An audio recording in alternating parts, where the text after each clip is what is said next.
Salam alaikum alaikum salam. I hope you guys are having a great night. I wanted to read a little bit here on the section of the book Self Healing Powers and Therapy, the old teachings from Africa, from Kimbwandende Kia Bunseki Fukiao, Tata Bunseki Fukiao.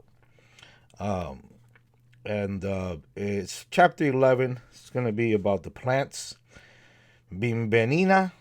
All right, and we're going to start here where it says the preceding chapter discussed the concept of the way African people in general see and define the earth, our planet, the earth, our planet. This concept is both objective and subjective because the human being, the Muntu, is not only the observer of his planet, but part of it as well. It is one within it. In this chapter, I will discuss the African concept about plants, i.e., how the Africans see and define a plant. This concept could be one of the most important pieces of the puzzle missing from our understanding of plants and their relationship to life. Such understanding can undoubtedly widen our knowledge far beyond our present understanding about the earth plant life relationship. Such knowledge can help us to maintain such relationships without being destroyed by our unskillful art of coding and decoding. In the world of learned people, one can define a plant in terms of its being an organism of the vegetable kingdom or in terms of its cell wall characteristics. This, one would say, is defining the plant scientifically. The ordinary African individual in his non scientific world does not have the scrupulous sense of detail that destroys the meaning of things in life. The life he only understands better in its wholeness.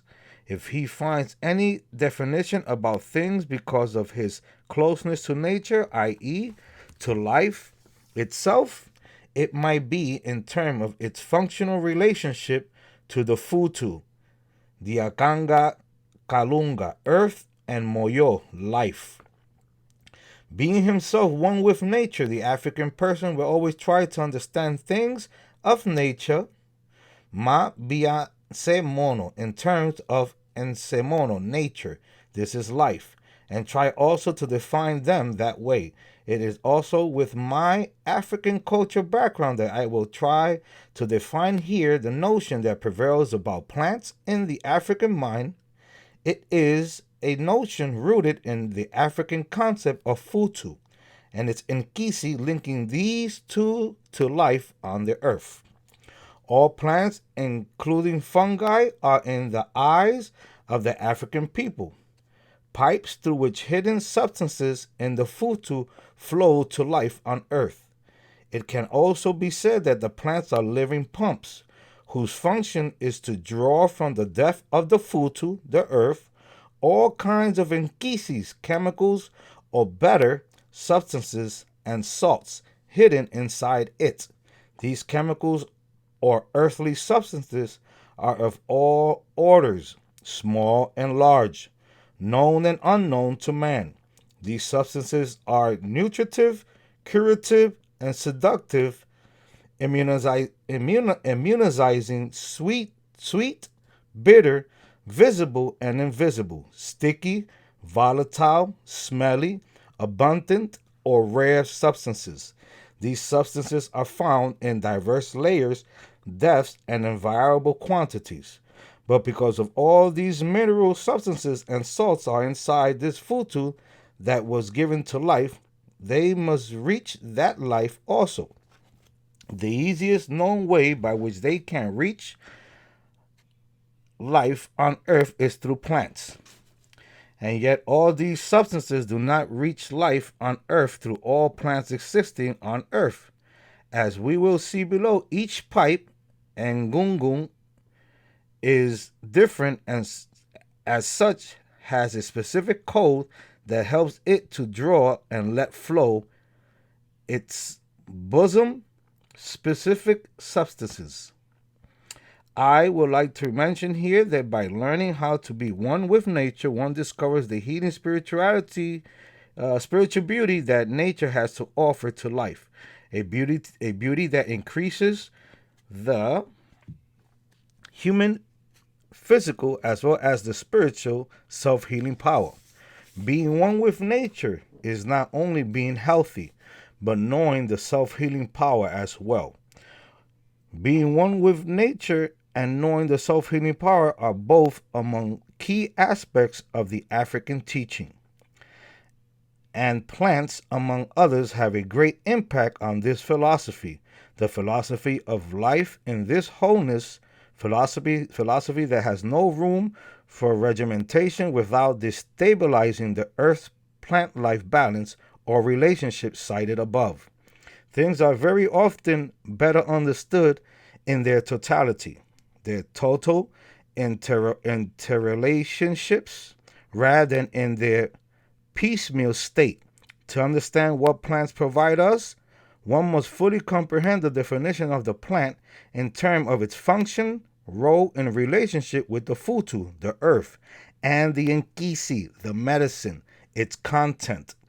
An African muntu, which is us, an individual, would not say, for instance, that palm wine is made by the palm tree, sugar by the sugar cane, nor orange juice by the orange fruit. All these substances, pine, wine, sugar, and juice, are already present in the ground. The parcel wrapped by the kalunga, the complete power. Let me read that again because I did a tongue twister there. All these substances, palm, wine, sugar, and juice, are already present in the ground. The parcel wrapped by kalunga, the complete power. The palm tree, the sugar cane, and the orange tree, like all other plants, are only pipes whose unique role is to draw those substances from the depths of the mysterious futu that contains everything possible that life might need for food, drink, medicine, etc. This parcel, the futu, the akanga kalunga, hides everything that life needs on earth.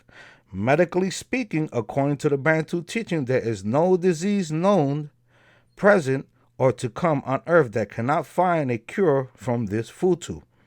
The responsibility of the medical community and others is to find at the right time the right pipe through which flows the substance that can make such a cure possible.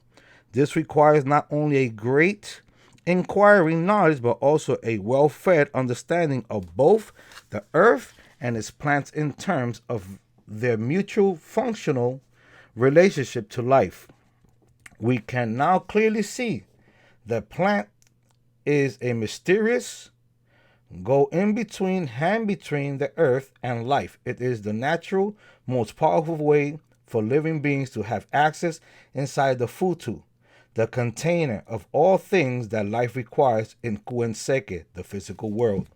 For the people of Africa, especially the Bantu, each plant on earth, i.e., each species, has a pipe or living pump, has a special power and a unique function in relation to the futu onto which it grows. This power and functions are never identical to those endowed on other plants. Each one, as a unique species, can only draw every time the same specific chemical elements of substances from the ground, the mysteriously powerful futu of life on earth.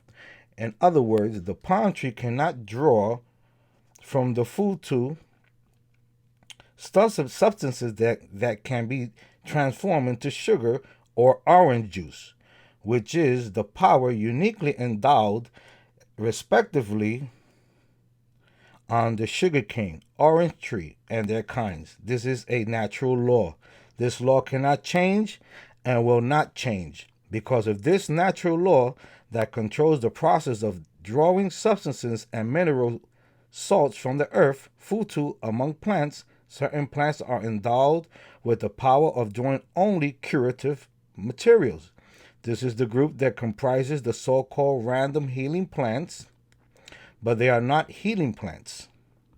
What heals in them is what they are able to draw specifically from the futu, the specific kind of Nkisi, the medicine. Certain other nutritive materials or substances are known as eatable plants. Others, cosmetic substances, and piala are plants used to make products of beauty, such as color, dye, perfume, and etc. Once these substances are drawn from the ground, i.e., the futu, the akanga kalunga, they freely flow through the pipe, the plant. They go into diverse locations where they are accumulated and stored either in leaves, fruits, bark, roots, or in the trunks of the tree. The people of Africa are very aware that each plant that grows in their backyard or on the side road, known or unknown, has a specific role to play in the terrestrial ecosystem's balance, no matter how small such a role may be. As such, even though its role and function might not be known, the plant should not be destroyed unless for good reason and cause. It is the responsibility of the moon to us, the human being, to learn about each plant's role and function, how it can be used by man and be saved at the same time, so that its destruction will not somehow create any problem, noticeable or unnoticeable, within the ecosystem and lead to the destruction of life on Earth. Have a blessed night, guys. I appreciate it. Just a little reading. Once I said, Takta Fukia Bunseki, it's already in Furia Campo Infinda. I pray that you guys understood. Have a great night.